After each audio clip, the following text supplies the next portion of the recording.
of political party affiliations, we definitely have these things in common.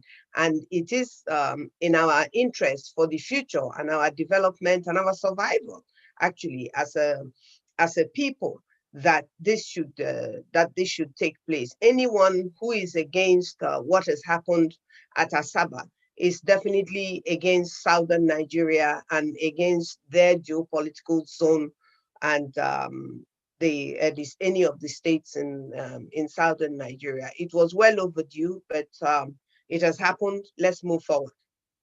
So, but what of the as you have it, the decisions or as contained in the communique they issued yesterday? So what's your view on the content of their communique? Well, I mean, the most important aspect of the communique is that they are all the 17 governors, as they are represented at that meeting, do agree on this communique.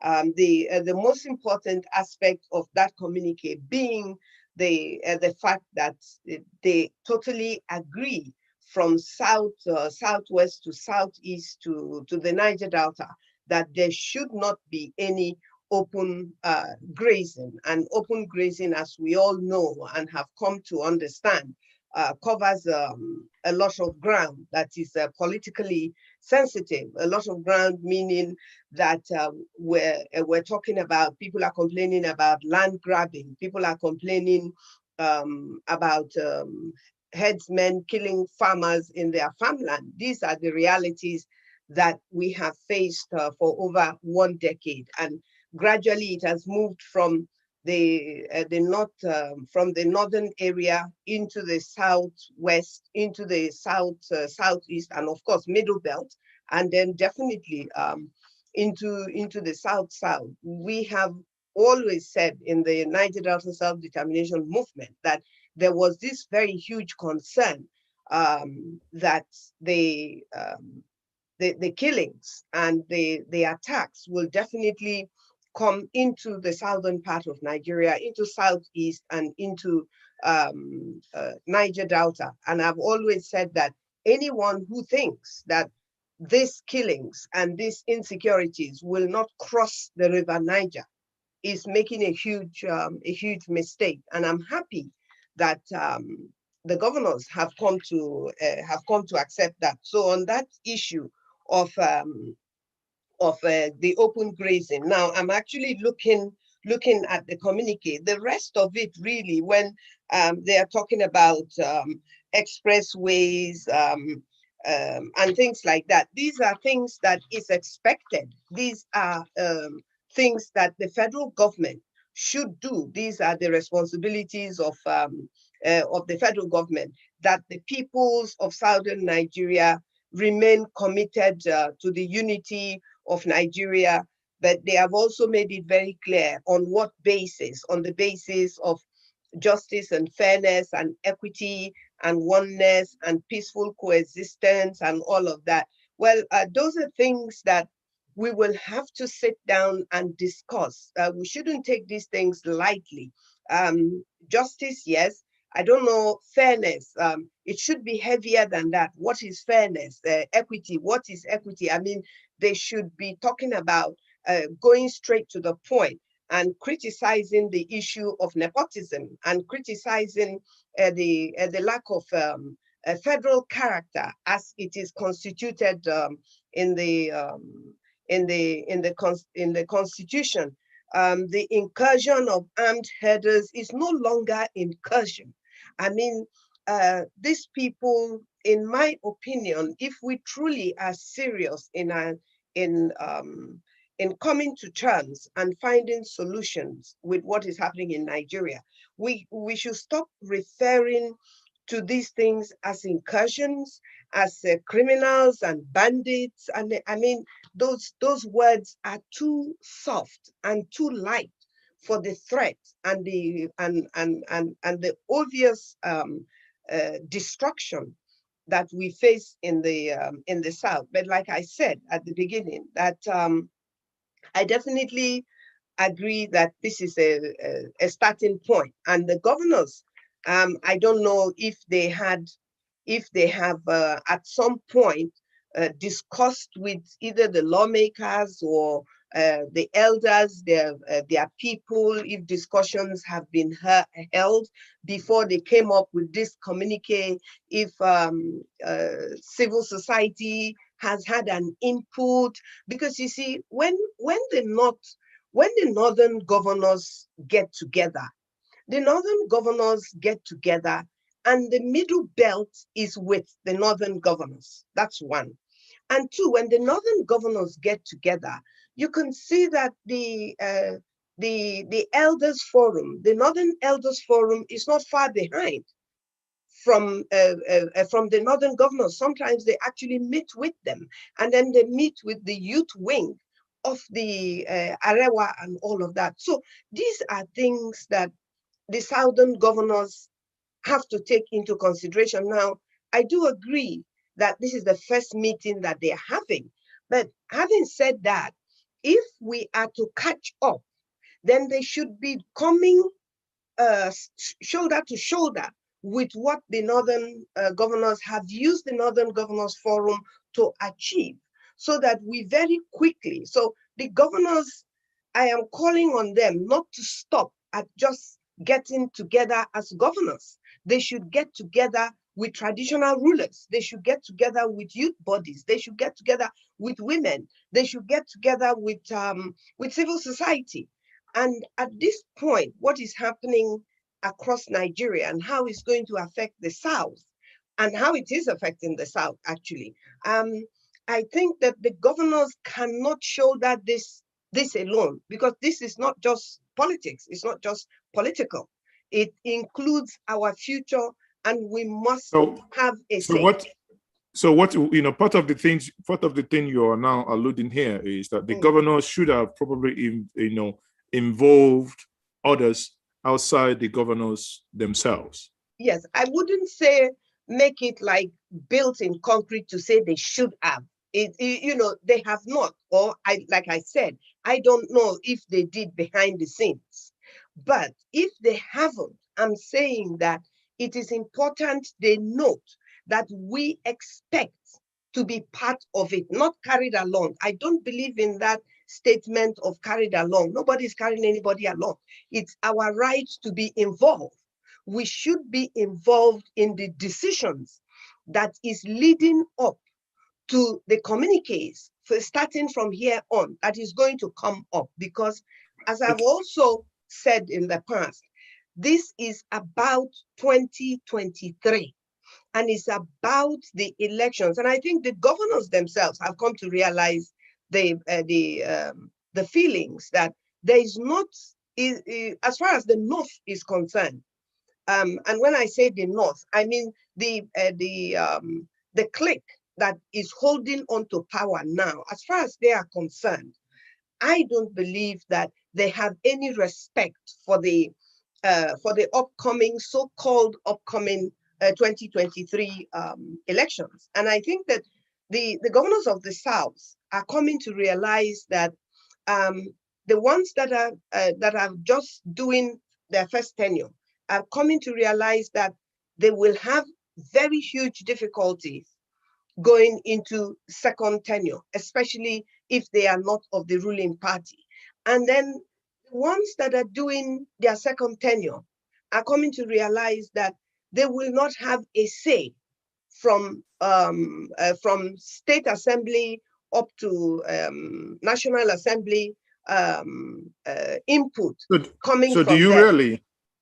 really think that rather than that they have hearkened to the cries and woes of the people over the maybe years and months, that the meeting that actually happened, do you really believe that it happened because of 2023? Oh, absolutely. Absolutely, because you see, the way the insecurity stands now, and looking at the comments that is coming from what I will call the clique and the cabal, and the people that represent that voice, of political power, our people, our governors particularly, have come to realize that it doesn't matter whether they are in opposition or in the ruling party, that they themselves are beginning to see that their input is neither here nor there. It doesn't really matter what their input is going to be. For instance, in 2015, we know that some of the South governors and even some of the Southeast and Southwest governors put some financial input into the 2015 election and campaign that brought the ruling party into power. Now, that the same set of people may be able to do it, but there is a set of people that may not be able to get involved in working with the ruling party. So I believe, from my analysis and living in Nigeria and watching what is happening in Nigeria, I definitely believe that the governors have woken up. It's not we, the people, that woke up. It's the governors. And it's a good thing. The governors have woken up. But what I'm saying is that they should, from here on, involve the people. You know, it's not good enough for a communique to come out and really does not carry the strength of what the people are saying. What the people are saying is one thing. What the governors are saying when they actually say, we the people believe in the, I'm not saying committed, okay? The peoples of Southern Nigeria remain committed to the unity of Nigeria. In as much as I do not disagree with it, I do disagree with it because on what terms and conditions? And you're saying fairness. What is fairness? What do you mean by fairness? But these are things Equity. that, yeah, but these are things, the nitty-gritties of that would probably at some point, when they begin to basically, if the other party agrees and begins to look into it, the finer details will probably be agreed. But having said that, you know, if we come back to the, you know, to that meeting, do you think from that communique, that from what you have today, they are ready to walk the talk from the content of that communique? Well, they better be. I think they better be, because I say this from experience of both activism and politics. Politics I'm not involved in, but I have always watched politics. And like I always say, I am not involved in politics, but I am very much interested in what politicians do in my name, i.e. this meeting.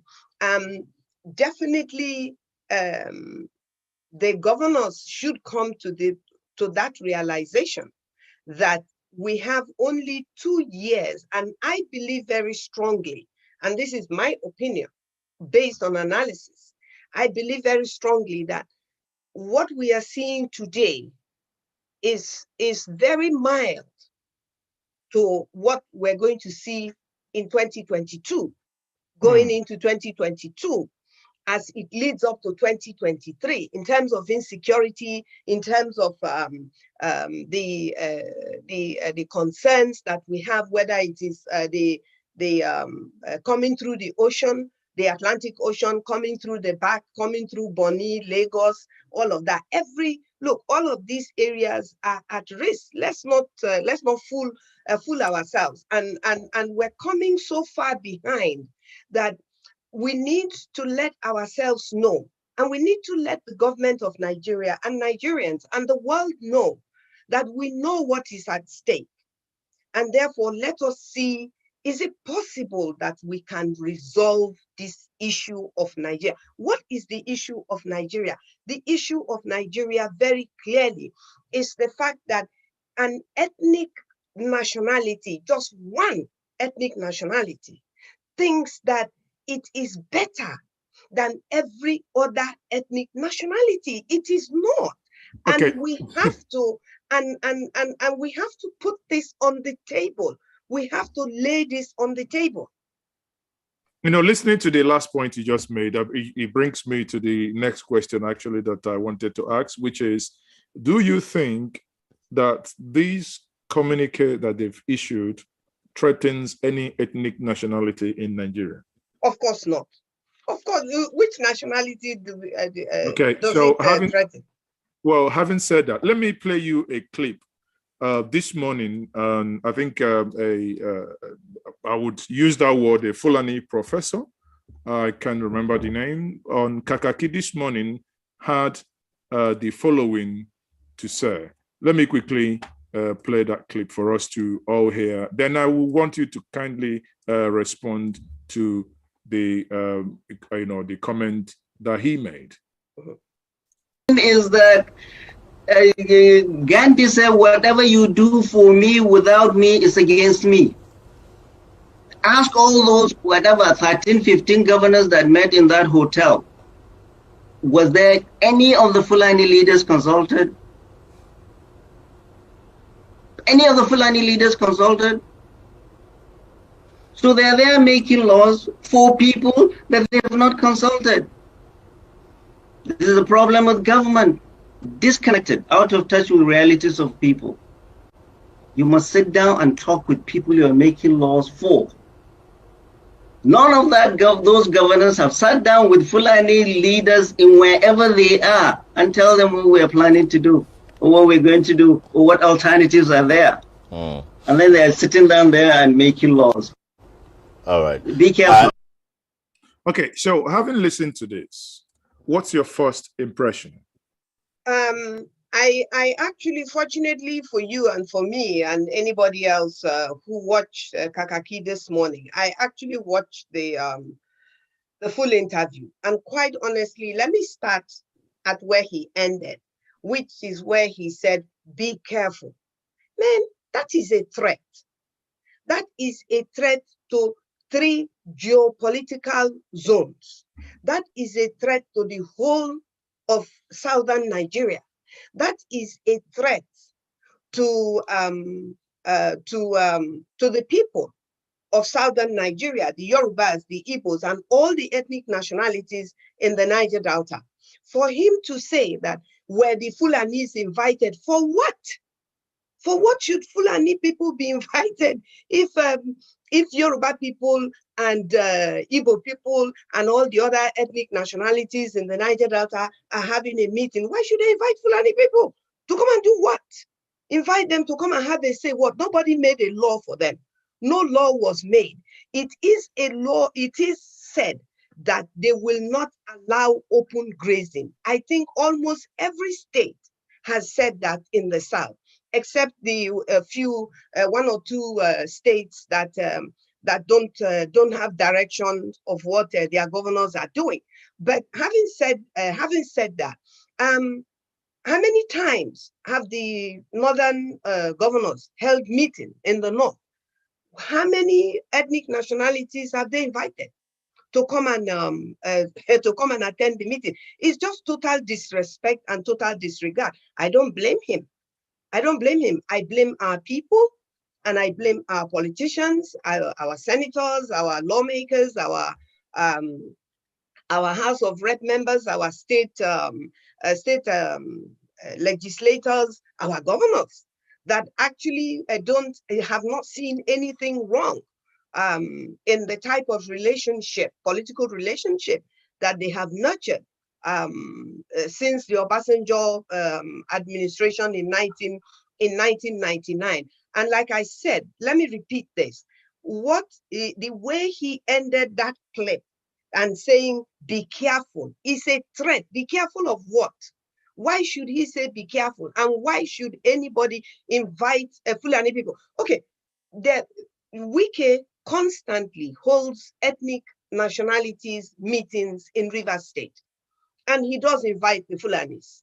Has he thanked the governor of Rivers State for for thinking that the Fulanis are important enough to be invited to meetings in Rivers State?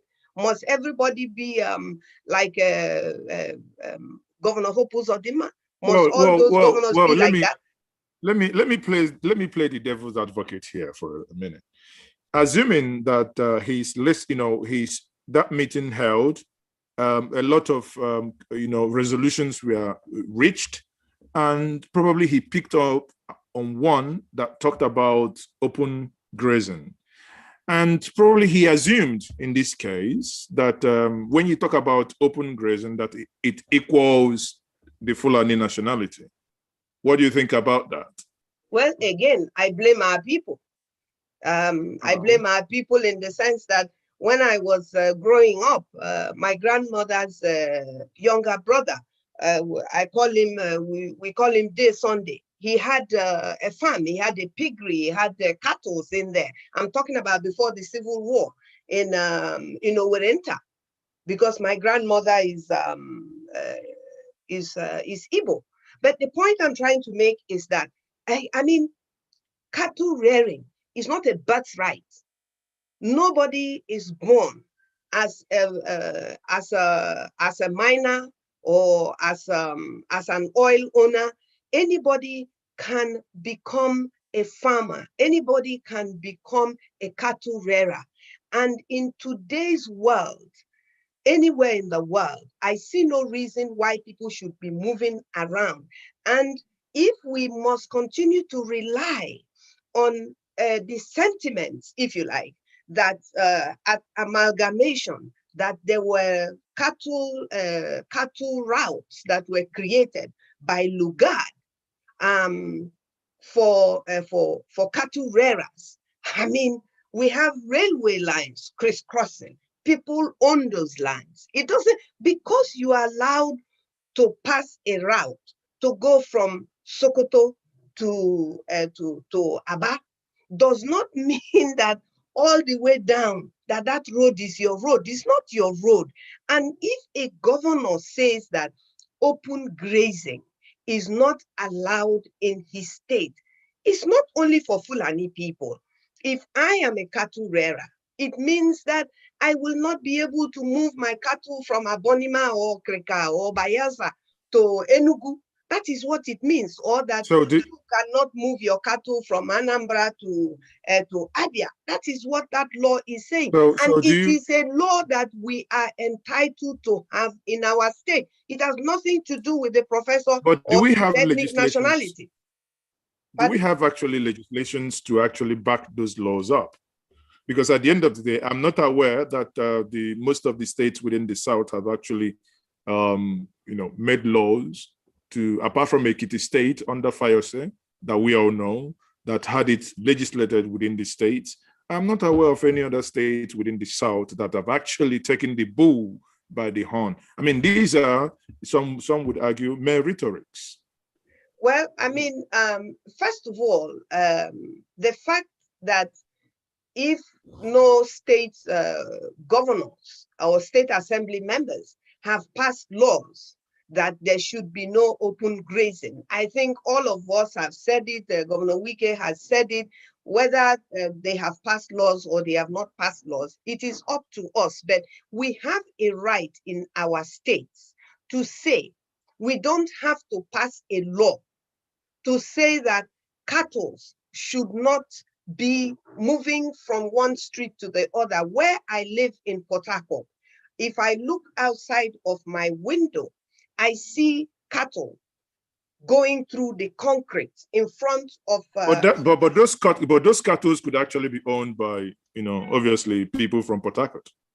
Fine, fantastic. Now, if it is owned by Annkio Briggs, and the governor of Rivers State now says, no longer will any cattle be going from one street to the other. If that's what the governor has said in Rivers State, and I own 10 cattle in Rivers State, and they are allowed to open graze, it means that it is me that it affects, not Fulani people. And don't forget that cattle rearing is a business, for crying out loud. Where do they pay tax? Do they pay tax?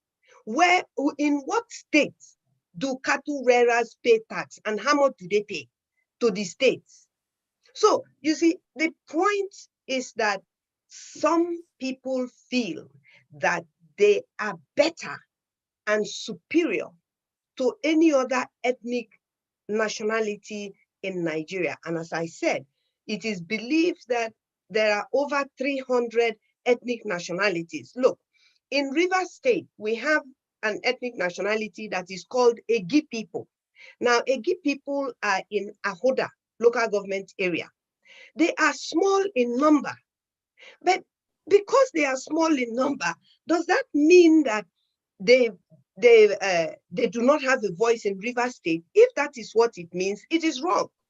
Now, what I'm therefore saying is that if there is a law, or if the people of a state says the way you are conducting your business in my state is not acceptable by me, it should not be taken personal. If you don't like it, you also pass a law in your own state the way you want to pass it, and let us see who will blink first. So if you go by that, and if a law is passed in certain states to say, let's take for instance, those selling motor spare parts shouldn't probably have their shops by the roadside, for argument's sake. Shouldn't that be slightly vindictive? No, how will it be vindictive? If you say that Mazi and Sons should not have his shop on Kano High Road, for instance, if there is such a road, or Muritala Road in Kano, for instance, if there is such a road, then he will have to go and find a place where he is allowed to have a shop.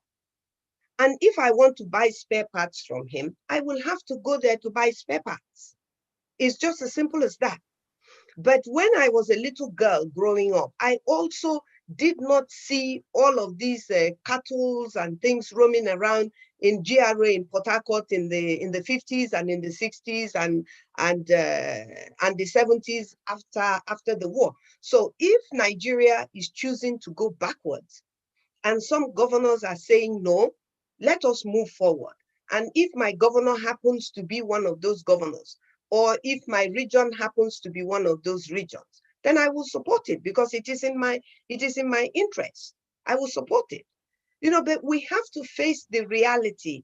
And that reality is that the professor spoke about disconnect. I mean, if there is any disconnect in Nigeria today, the disconnect is coming from his thinking and his and the way he is seeing Nigeria. There is a disconnect from the way he is seeing Nigeria. He's sitting down in Abuja or wherever he is and thinking that Rivers State belongs to him, and thinking that the governor of Rivers State cannot say what is in the interest of Rivers people. No, he's wrong. That disconnect is coming from him. We are all Nigerians. As of right now, we're all Nigerians. And the claim is that we are equal. Now, if that is the claim, then it is enough.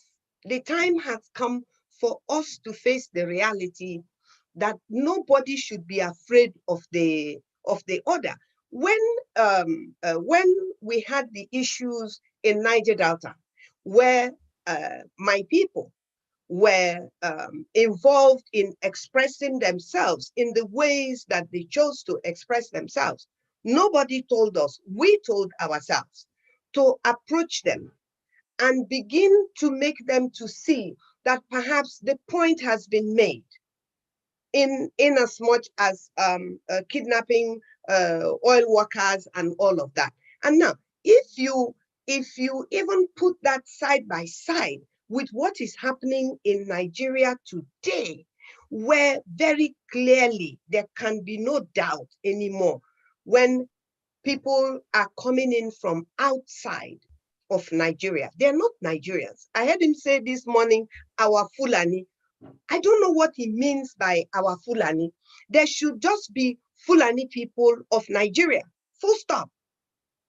That's all. You cannot, I mean, there are Italian Americans, there are Irish Americans. The whole of Irish people cannot get up in Ireland one day, get on a boat and start going to America and say, our Irish people the descendants of my people came here how many 100 years ago, so we're coming to join Macpherson because he's been here for 300 years. Nobody's going to give them a visa. What makes them think that Fulanis from all over Africa can just stroll into Nigeria? Nobody is saying that they are not the same people or they don't speak the same language. But they're not Nigerians. And to say that because they are Fulani people, okay, look at the slaves that were taken out. How many Nigerians whose great grandparents were taken from Nigeria, from Sierra Leone, and all of those people can walk into America and say, my great grandfather was taken from Nigeria. You took him as a slave, and we're moving in here, and America will open the door. What makes them think that anything is different for them? Okay, just a quick answer here. Do you think, based on that interview that he granted this morning, there should be a response to his narrative? Well, you see, the thing is this. I've been doing this for over 20 years. Since 1998, I've been expressing my views and the views of my people whenever I have had the opportunity. And what I have come to notice is that when you don't speak, when somebody goes this extra mile, they're pushing you. And I have come to realize that when you don't respond, it gives one or two impressions. It gives the impression that perhaps you don't have anything to say, whatever that means, whether that truly you have no inclination of what to say, or that you are afraid to say something, even if you know what to say. And so based on that, I think that yes, there should be a response to him. And who should respond? In that case, who should respond to him? Because like, formally, people like us, because he's not a politician. At least officially, he's not a politician. So by the virtue of the statement you're making this evening, I take it that you're directly responding to his statement. Yes, absolutely. This is the position as a Niger Delta person, as a Rivers daughter, as a Niger ethnic nationality, as a Southerner. This is a response. Nigeria does not belong to him, and they cannot roam around at will because they feel that that Nigeria belongs to only them. It does not. We all own Nigeria collectively, and that's what I meant by referring to the Egi people in Rivers State or any other smaller ethnic nationality. Just because their ethnic nationality is it has taken hold of government and governance in Nigeria. It does not mean that Nigeria belongs to them, and it doesn't mean that everybody should be quiet. If he is free, if he can come out and say the things that he said today, then anybody else should also be free to come out and say the things that he said. Look at the way that the issue of the kidnapping and the connection to Obasanjo, how Obasanjo and Gume or whatever are coming together to try and talk to these people. Who are these people they're talking to? Who are these people that are kidnapping children, that they are making contact with, so they know the people? So to say that they are unknown gunmen is disrespectful to the sensibility and the intelligence of other Nigerians. So we went from Boko Haram to headsmen. Then we went from headsmen to bandits. Then we went from bandits to now unknown gunmen. So everybody. So you're saying, if I understand your argument very well, what you're saying that all of these are one and the same. Of course. Of course. I mean, this is terrorism. Excuse me, what else should this be associated with? What else should this be? The people are run out of their communities in the Middle Belt. People are run out of their homes in the Middle Belt with their lives, and those are the lucky ones. Those are the lucky ones. The unlucky ones are dead. Children are cut into half pregnant mothers are gutted. And then you now say that it is done by unknown gunmen. And so that should be acceptable. In the meantime, you have a man that is from Adamawa State or Borno State that is now in IDP camp. Not that there is a war, according to them, in Nigeria, but that some unknown faceless men, that people like the professor will come out and defend anytime people take a position. Anytime people take a defensive position, then they come out and begin to say that that this will not be allowed, that we should be careful, that Gandhi said that if you make a decision on his behalf when he is not there, that you're not doing it in his. Is he the only one that is reading Gandhi? Yeah, but if that's we, the only thing that Gandhi said it in his own favor. Yeah, if we localize his proverb, we can actually attribute that to later Moshood Abiola, who says that you cannot barb a man's head in his absence. So in this case, rhetorically, I would then ask, whose head have we now shaved? We shave nobody's head. We're protecting our own head so that nobody will come and shave our own head in our own state. Okay, and the meeting of the, we'll be rounding up, or rather take questions from the audience here. But the meeting appeared to have getting support today from the southern legislators in the National Assembly. They've issued a statement saying that they agree 100% with the stance of the governors. Basically, it means that the legislative arm from the south and the governors from the south, that's the executive, they all agree in one, in one thing, that these items that they've itemized should be looked into. Now, one of the critical things that they said in there was to convene a national, what was the language again? Not national conference, but national dialogue. Yes, that's national dialogue. So if they're going, what do you understand by that national dialogue? Do you think it's another, you took part in the 2014 national conference, do you think they are calling for another national conference, or for the president to do something? I mean, what's your understanding of that national dialogue? First of all, let me start from what you didn't highlight, which is to say that they also called that the president should address the nation. Oh, I was coming to that. Coming to that. They also said that the president should address the nation. That is key, because you see, when the president addresses the nation, the people will be able to understand and hear and know what he is saying, and therefore where they stand, where we stand. I mean, I am old enough and exposed enough to say that if the president of Nigeria today, as it is, takes a position on an issue, that I think I'm intelligent enough to understand him. I'm also intelligent enough to draw my own conclusion based on what is happening in Nigeria, what he means by whatever thing he's saying. That's one.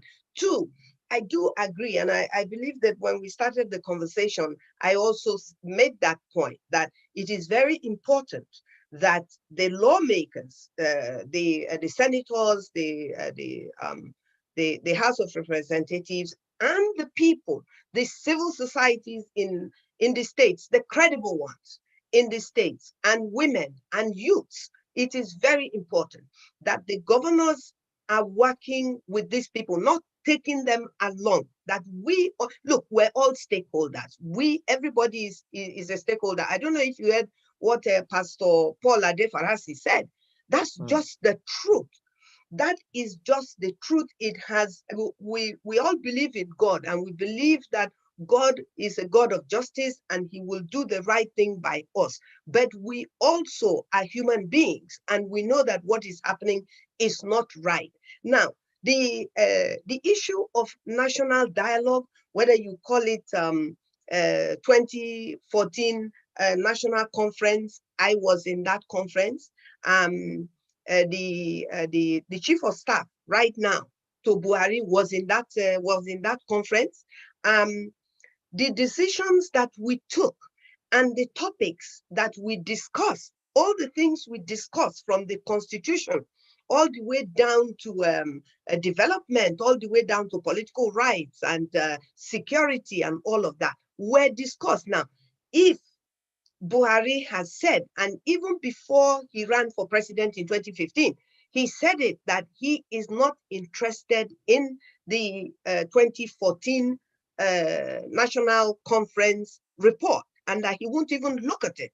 So let's not even tell him to look at it, because he says he's not looking at it. Unless but he could change his mind. I mean, that's why we are human. That is what I'm saying. I was saying that unless he changes his mind, but we should stop appealing to him to look at it, because he says he's not going to look at it. So if he's not going to look at it and he wants to call a dialogue, then he must call a dialogue. And I think that a dialogue must be called in Nigeria. I don't know how you're going to, whichever name they want to call it, because you see, the dialogue will give us the last opportunity, let us say, if we have a dialogue and we ask the key question. Today, as you are, as an Igbo man, are you an Igbo man and a Nigerian? An Igbo man that is a Nigerian? Yes, you are. Am I an Ijo woman that is a Nigerian? Yes, I am. Now, do I want to remain in Nigeria under these circumstances? That's where we come to a referendum. Now, when we sit down, we will be able to come to a conclusion as to, one, what we want. I do not expect that an Igbo man will make a decision for a Yoruba man. I do not expect an Ijo man will make a decision for an Ogoni man. But I do expect that we can sit round a table and say that, look, this is what we want based on this and this and this. Now, that's a dialogue. So if we hold this dialogue, questions will be asked and answers must be given. We can't hold a dialogue, rise up from a dialogue, and there is no conclusion. We must have a conclusion. So it's not about a report. We cannot have another 2014 national conference and then we drag it into 2023 and then just float around. So until in they that get case, what, how, are you, I mean, is the suggestion here that maybe at a higher level that dialogue should happen, or that the 2014, just quickly here, that the 2014 report should be dusted? I mean, what is the proposition here? You see, if you look at the, I won't go into it, but knowing the background and being part of that program, I can tell you categorically, and you can speak with other people, that 2014 report is now 7 years old. The way things were when we had that conference and the way things are today now is not the same. So most of the things that is contained and some of the solutions that is contained in that report, in my opinion, events have overtaken them. So basically, we can clearly say that the 2014 report is now expired. No, it's not. There are things in it that can still be effective in Nigeria if we are sincere. If we are sincere. But I'm just saying, for people who say that they don't want to look at the 2014 National Conference report, okay, what report do you want to look at? But we must make these decisions very quickly before the end of this year.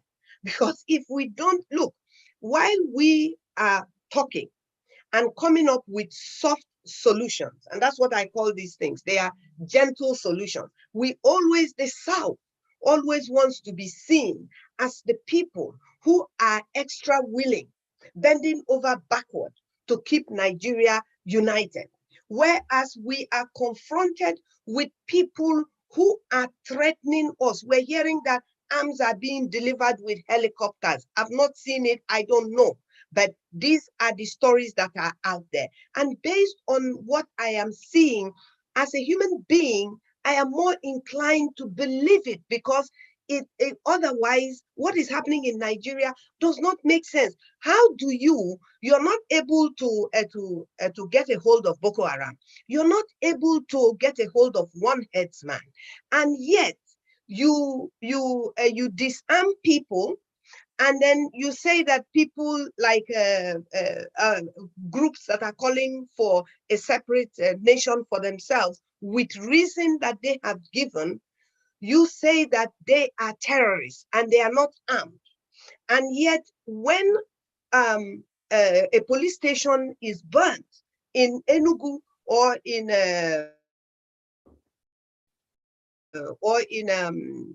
somewhere in Imo, you now immediately, within a couple of hours, you know who did it, and you have arrested people who have done it. Where? In this Nigeria or in another Nigeria?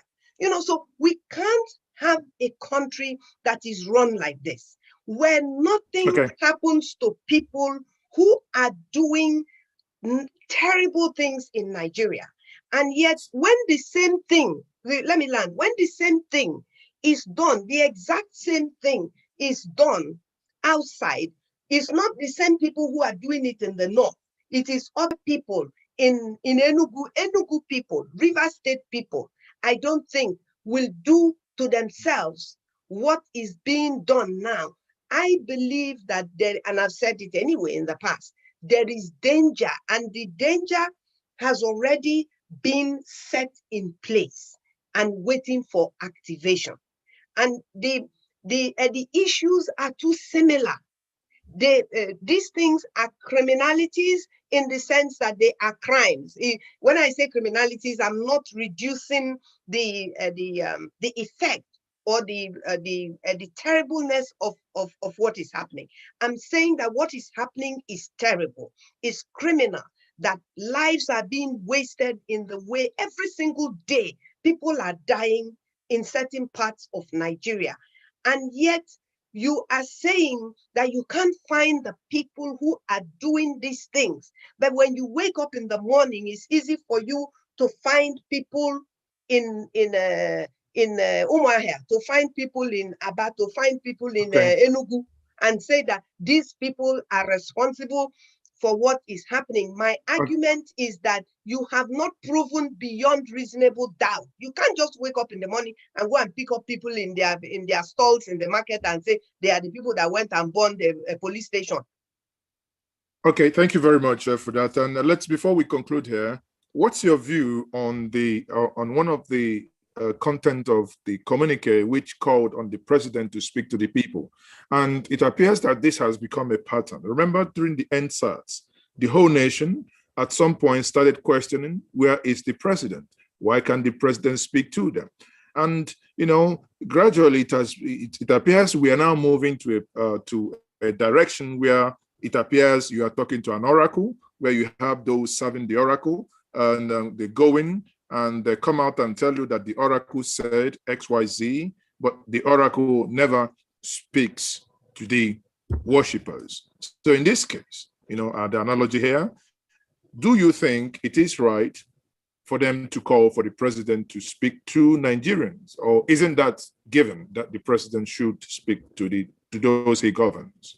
I don't even see why we should be calling on the president to talk to us. I'm a mother of children, and I remember that when my children are fighting,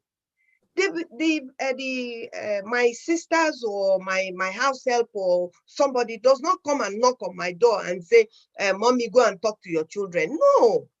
When my children are having a disagreement, even now that some of them are in their 40s and some of them are moving into their 30s, when there is a misunderstanding amongst my children and their mother, I will step in and ask what is happening. And I will not take sides. But what we have today is a president that does not speak to Nigerians.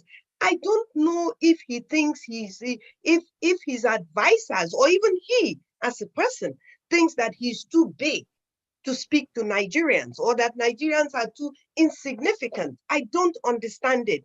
The people that come out and make statements on his behalf, Nigerians, I didn't vote for President Buhari.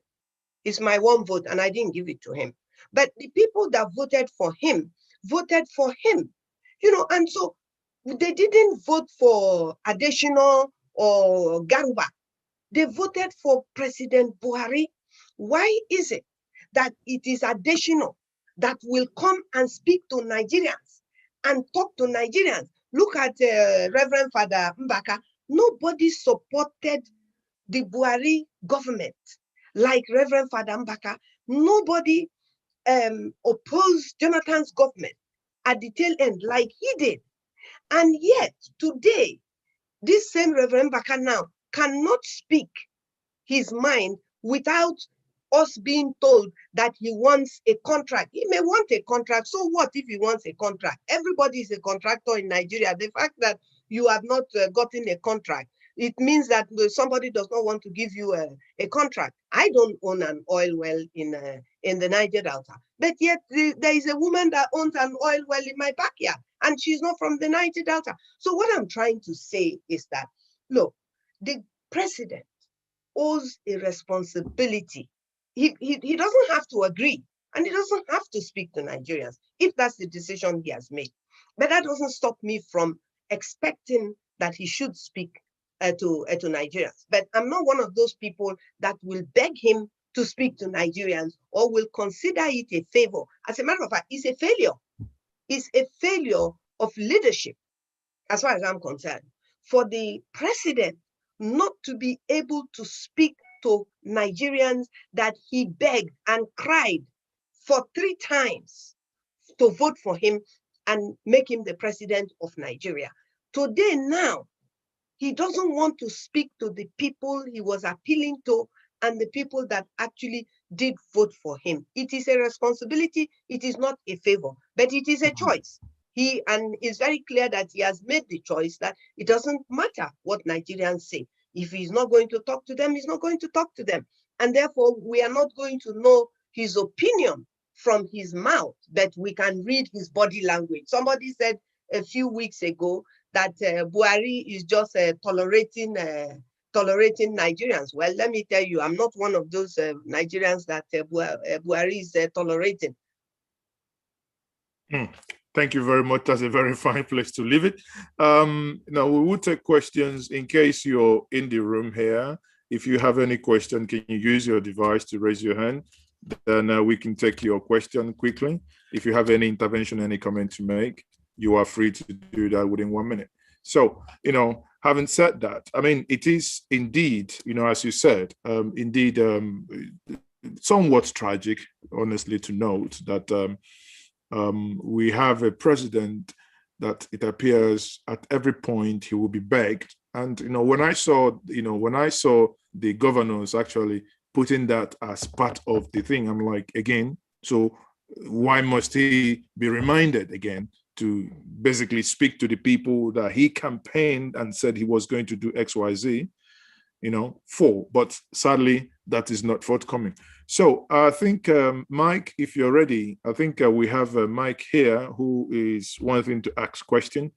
Mike, can you quickly unmute yourself if you want to ask your question, then make it very snappy. Thank you. Okay. Thank you very much for the opportunity.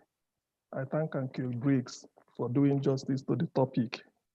I'm not disappointed because I've spoken to her a lot of times. I know where she stands on national issues. Even if I'm not here, I can easily know what she will say. The thing about it is that my question is that, Annkio, because I know you are an opinion, a stakeholder in the coastal area of Nigeria. What I want to say is this. Do you think, or do you not agree with me that the next dialogue, if it ever comes, that Nigeria will hold, will be to go and discuss referendum, whether some people are willing to still be Nigeria and on what condition, and that those conditions means the Constitution. I kick against the 2014 Confab report because the events that brought 2014 has been overtaken by the current conflagration of a toxic cocktail of Mietiala, Boko Haram, bandit everywhere. At least in 2014, Yorubas are not refugees in Benin Republic, but today they are. In 2014, under Jonathan, there was nothing like refugee in Benue State, but today we see what is happening. People like Otom was not saying what they are saying now. So do you not believe with me that if you are given opportunity to make a suggestion, it should be the next dialogue will be to go and discuss referendum. Thank you. Thank you very much, Mike. So, Annkio, if you can do justice to that, that will be fine. Thank you very much. Okay. Well, I mean, Mike, thank you very much. He was one of the first people that that was waiting for the program to start. So, and yes, we have had several decisions, and I do thank you for saying that you can tell, even if you're not in any place, what my position would be on issues, because my position has not changed over the 2 decades or 2.5, close to 2.5 decades, and it won't change unless the circumstances change. And I believe that you just want me to confirm, because at the beginning of the conversation, when it came to it, I did say that that definitely we must hold a dialogue. I also said that the 2014 National Conference report, that events had overtaken the report, except for some few areas that concern the new constitution and all of that, because the issue of the new constitution, if we are to move forward as a country, then we cannot have this 2019 constitution. There is no two ways about that one. That any dialogue should be a dialogue that will end in a discussion of a referendum. No matter how the dialogue is going to end, we must have a referendum. Because if we're going to, let's I won't say let me play the devil's advocate, but let's look at it this way. If we say that Nigeria can stay together, on what terms? What are the conditions? What are the terms? And that's the referendum, because you can't come to the terms and conditions without having a referendum. And you cannot move forward without a referendum, because the way things are in Nigeria, like I said, a Yoruba man will not accept an Igbo man to make a decision on his behalf as to what should become of Nigeria or what should become of Ndibo in Nigeria. A Yoruba man cannot make that decision. It has to be made by Igbo people so that they will take responsibility for their decision. It doesn't mean that we cannot stay in Nigeria. But again, it is from a national dialogue, whichever coloration, whichever way you want to look at it, we must sit down and discuss before 2023. We cannot go with any document that is already there as the final document. We can take things from other documents if they are still valid and if they are still relevant in whatever we want. Now, if that be the case, then the sooner the governors agree that they will work with the people, because you see, the governors are very critical. And Mazi, you and I have discussed this at length, privately and all of that, that no matter how we may agree or disagree with the governors, the reality is that they are the politicians that are there. They are the ones that have proposed themselves. Now, if you are running for governor in Anambra State, even though I may not be able to vote, I would definitely want to talk to people in Anambra State that have a right to vote, to say, vote for Mazi, because I believe that Mazi will do a good job. Now, but that aside, the governors have to work with their people. They cannot make these political decisions on our behalf, on their own anymore. Our voices must be heard and carried and taken to where it has to be taken, and say, this is what the people want. Because if we leave it to the politicians, their decision will be based on politics. if you and I are involved, our decisions will be based on what is good for us in the future and our children and our children's children, for crying out loud. So definitely it is important that we push for a dialogue. Now, whether that dialogue will lead us to a point at the table discussion where some people will say, you know what, no matter how you want to do it, we don't want it again. There are people that will say that. There are people that are saying that. They have to be listened to. They have to be listened to. There is a solution for where Nigeria is today. There is no doubt about that. But that solution will not come from the politicians I'm seeing today. It will come from you and I, along with the people that we trust. We have to be able to trust certain people that I don't want to go into politics as politics is today. But that does not mean that I cannot be, look, I can be a better politician. As a matter of fact, if I go into politics, I'll be a better politician. But you see, the system will not allow people like me to survive in politics. It will not, because look at Ben Bruce. What did Ben Bruce? Ben Bruce went into politics with very clear ideas. But when he got to the National Assembly, he saw very clearly that he would not be effective. Who's going to support him? Even when he said that he wasn't going to take the money for the car that they had inflated the price. Yes, fine. He was talking about electric cars. Where are you going to get electric cars in Nigeria? With what electricity are you going to charge the car? Now, when he refused to take that money, did it mean that the other people didn't take the money? They took the money. You and I watched them inflate the price of a 16 million or something million naira vehicle to 20 something or 30 something, and they took the money. They monetized it and they took the money. They didn't even buy the car. You know, so the point I'm making, therefore, is that one, Mike, you and I, and every other person who is interested in moving forward, whether that moving forward is within or without Nigeria, that moving forward must take place. How does it take place? It will take place with your involvement and my involvement. Look, a lot of the governors in my region, I must tell you, they don't like me. They don't like me. I like them. I like all my governors. I like them. I disagree with some of them. One governor had me attacked and beaten up in 2017 in a state because I said, why should 1,200 hectares of Ijaw people's land be given to Fulani headsmen for grazing? And we were beaten up. You know, but the point is that at the end of the day, the thing that the governor said he was trying to avoid, which I was saying no, and the people that agreed with me, today it is happening in Bayelsa.